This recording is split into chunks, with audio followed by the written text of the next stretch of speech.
मैं हूं आपके साथ राजेश कुमार।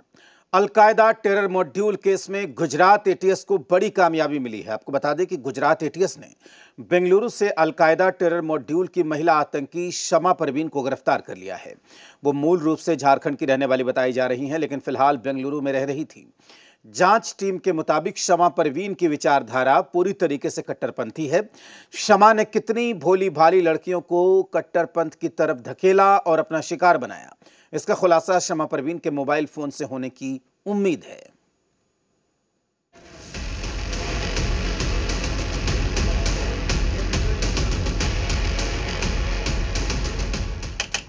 नाम शमा परवीन, शिक्षा बीकॉम, उम्र 30 साल, पहचान अलकायदा हैंडलर। बेंगलुरु के हिब्बल इलाके से गिरफ्तार इस महिला का नाम है शमा परवीन। गुजरात एटीएस का दावा है कि शमा परवीन अलकायदा के टेरर मॉड्यूल की हैंडलर है और उसकी गिरफ्तारी किसी बड़ी कामयाबी से कम नहीं। शमा परवीन नाम की महिला को उसके घर से गिरफ्तार किया गया। पूछताछ में सामने आया कि वो पाकिस्तान के व्हाट्सएप नंबर से जुड़ी थी। इसके अलावा इस महिला का कुछ और देशों में भी संपर्क था। शमा परवीन को लेकर गुजरात एटीएस ने जो खुलासे किए हैं वो किसी को भी हैरान कर देंगे।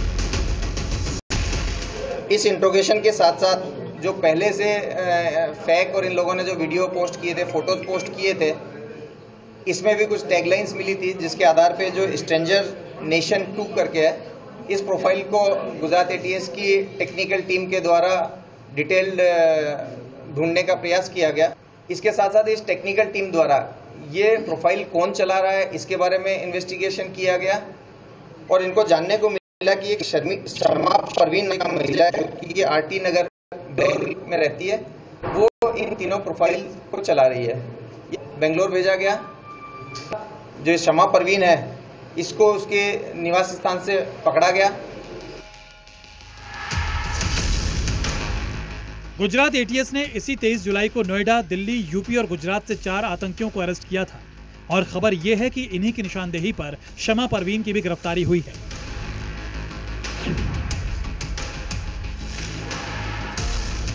शमा परवीन की गिरफ्तारी से यह भी संकेत मिला है कि आतंकी संगठन अब महिला स्लीपर सेल को भी सक्रिय कर रहे हैं।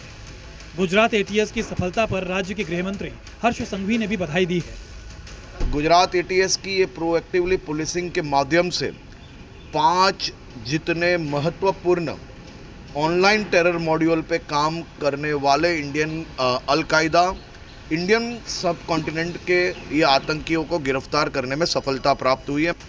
गुजरात एटीएस ने इस खास केस में शमा समेत 5 लोगों को गिरफ्तार किया है, लेकिन इसकी खबर इन्हें 10 जून को ही लग गई थी। खुफिया इनपुट के आधार पर बेहद गुप्त तरीके से काम किया और इसे अंजाम तक पहुंचाया गया। अब देखने वाली बात यह होगी कि शमा परवीन ने कितनी मासूम लड़कियों को बरगलाया है।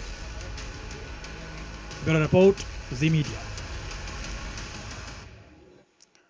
अलकायदा से संबंध होने के मामले में गुजरात एटीएस ने जिस शमा परवीन को गिरफ्तार किया है वो कोडरमा के तलैया थाना इलाके के असनाबाद की रहने वाली है। गुजरात एटीएस के द्वारा गिरफ्तार किए जाने के बाद शमा के घर पर पुलिस पहुंची और आसपास के लोगों से जानकारी जुटाई। साल 2019 में पिता की मौत के बाद शमा परवीन का पूरा परिवार बेंगलुरु में शिफ्ट हो गया था। उसके 2 बड़े भाई सॉफ्टवेयर इंजीनियर हैं, जबकि एक बड़ी बहन कोलकाता में साइंटिस्ट है। स्थानीय लोगों के मुताबिक शमा परवीन शुरू से ही इस्लामी सोच की लड़की थी और बुर्के में रहना पसंद करती थी।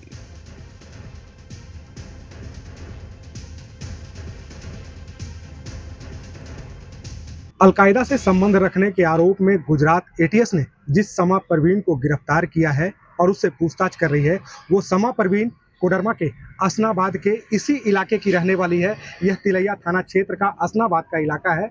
मैं आपको बता दूं कि साल 2019 में जब शमा परवीन की पिता की जब मौत हो गई थी, उसके बाद उसका पूरा परिवार, तीनों बहन, शमा परवीन खुद 3 बहन है और तीनों बहन जो है वो बेंगलोर में शिफ्ट हो गए। उसके 2 भाई जो सॉफ्टवेयर इंजीनियर हैं वो बेंगलोर में शिफ्ट हो गए। फिलहाल जो है यहाँ पर तिलैया थाना की पुलिस पहुँची है और वो यहाँ पर पूछताछ कर रही है। जो बाकी जो उसके जो परिजन हैं उनसे पूछताछ की जा रही है और कहीं ना कहीं जो गुजरात एटीएस जिस तरह से समा परवीन का कनेक्शन खंगालने में जुटी है, उसके बाद जो है पूरे मामले की तफ्तीश जो है बड़े पैमाने पर की जा रही है।